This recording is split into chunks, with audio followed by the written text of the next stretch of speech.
Hosted by you/RadiantRub1212. I, 24M, recently proposed to my now ex-fiancé, 23F, after 2 years of dating. We met through mutual friends at work. We started talking as friends, went on dates, and on New Year's Eve, we officially started dating. At the beginning of our relationship, she mentioned this guy, Marvin. According to her, Marvin has always had a crush on her, and during the first few months of our relationship, he texted her several times, asking her to leave me and give him a chance. We used to talk about how pathetic this guy was and how she despised him for suggesting she would leave me for him. I must clarify, I'm nothing special, I'm a short, Asian, nerdy guy. Time went by, and after 2 years of dating, I decided to propose to her. So, on New Year's Eve, I gave her the ring, and she said yes in front of her whole family. I had some money saved, she doesn't work, so I started looking for venues, catering, invitations, decor, and everything. I spent a large amount of money, as her parents were not in a position to help with the expenses, and I had enough savings to handle this comfortably. One day, while we were running errands, we started talking about having a three-way. We're in our 20s, so there are a lot of things we want to try. We discussed for a while how we could find someone, and she quickly said, I have someone in mind. I asked who, and she replied, Marvin.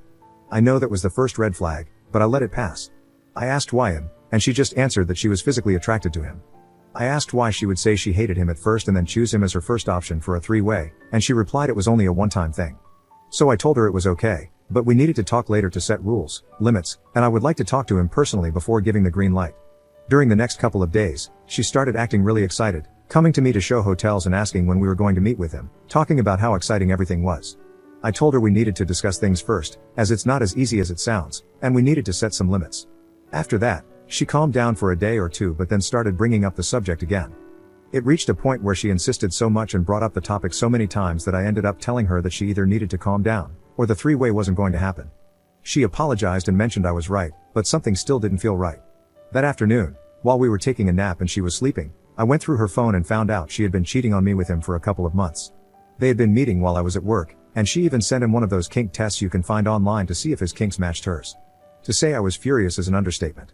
She woke up while I was checking her phone, and I confronted her. She started crying, saying she was sorry and that she didn't know what she was doing.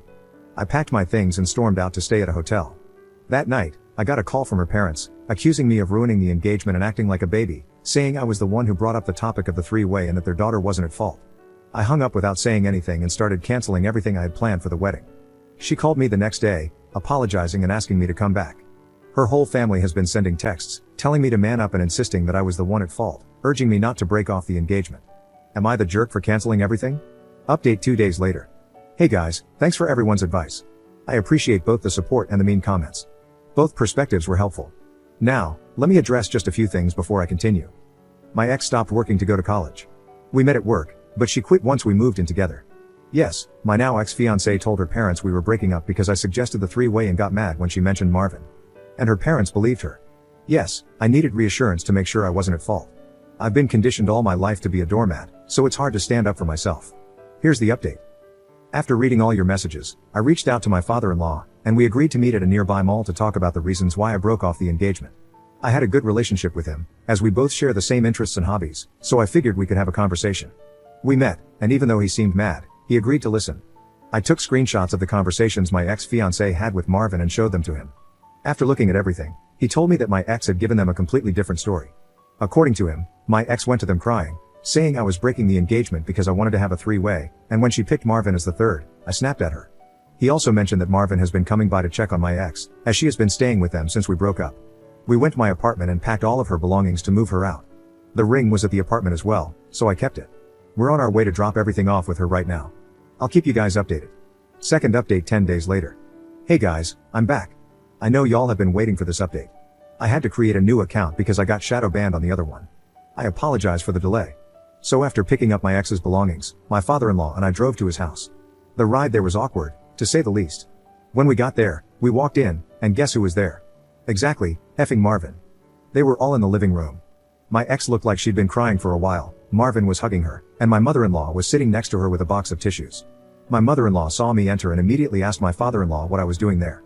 He responded, we all need to talk about the situation, and he came to clarify some things. We all sat down, and Marvin was about to leave the room when my father-in-law said, no, please stay, you're part of this too. Marvin sat down, but it was clear he wasn't handling things well. His right leg was bouncing, and he tried his best not to make eye contact with me or my ex.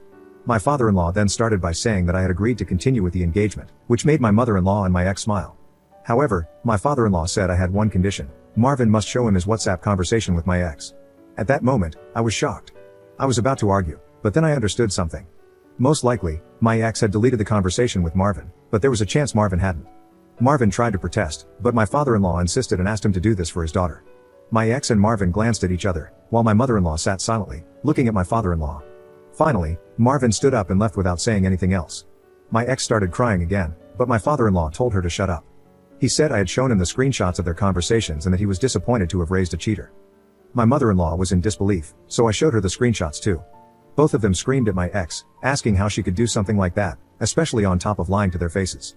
In the end, my father-in-law went outside to unload her belongings in the driveway and told her to find somewhere else to stay, as she was no longer welcome there. My father-in-law apologized to me and said he would like to keep in touch to make sure I was okay. I came back home after all that happened feeling empty, not gonna lie. I think it was the adrenaline wearing off. I got one call from my ex, but I didn't answer. I blocked her number and spoke with security at my building to make sure she's trespassed if she comes by. I also posted on Facebook and Instagram about what happened and made sure to include the screenshots of the conversation, just so she can't twist the situation with friends and family. I'll be getting most of my money back after canceling the venue, catering, and other arrangements, so I'm planning to move to another state. I also got some STD tests done, and thankfully, I'm clean. I'll be selling the ring to recoup some of my money as well. That's the update for now. I don't think I'll be updating anymore, but I want to thank everyone for your comments, both good and bad. Hopefully, things will start to get better from here.